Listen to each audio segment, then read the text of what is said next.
బైబిల్లో బూతులు ఉన్నాయన్న? బైబిల్లో బూతులు ఒక్క బూతు కూడా లేదన్న. ఒక్క బూతు కూడా లేదు. బూతులు అసలే లేవు.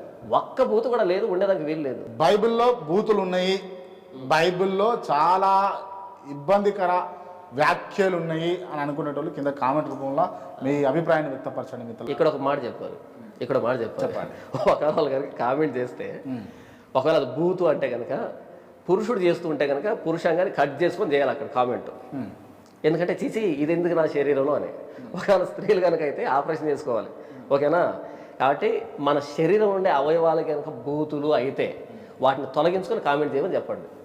లేదు అవి బూతులు కాదు చాలా మంచివి అంటే కనుక కామెంట్ చేయడం ఆపేసేయండి. ఎందుకంటే గైనకాలజీ దగ్గరికి వెళ్తే ఏం చూస్తారు వాళ్ళు?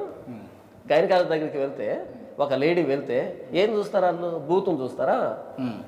మన శ్రీశ్రీ అనుకుంటారు, కవి ఒక మాట అన్నాడు ఏంటంటే, అది మర్మస్థానం కాదు నీ జన్మస్థానం అంటాడు.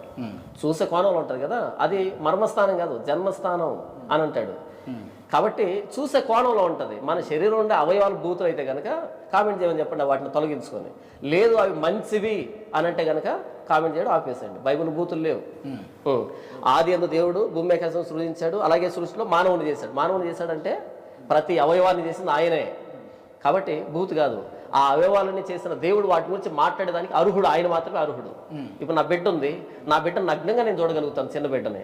నాకేం తప్పు అనిపించదు, తనకేం తప్పు అనిపించదు. కాబట్టి అవయవాలు బూతులు కాదు, వాటిని వాడే విధానం తప్పు. అలా బైబిల్ చెప్పలే. కానీ మీరు కట్ చేసుకొని ఆపరేషన్లు చేసుకొని అనడు యాజ్ అ పాస్టర్గా మీకు సబబేనా? మీరు అడిగిన మా ప్రశ్న సబబు అయితే నేను చెప్పిన సమాధానం రెండింతల సబబు కదా. సబబే అంటారు మీరు? 100%. ఓకే.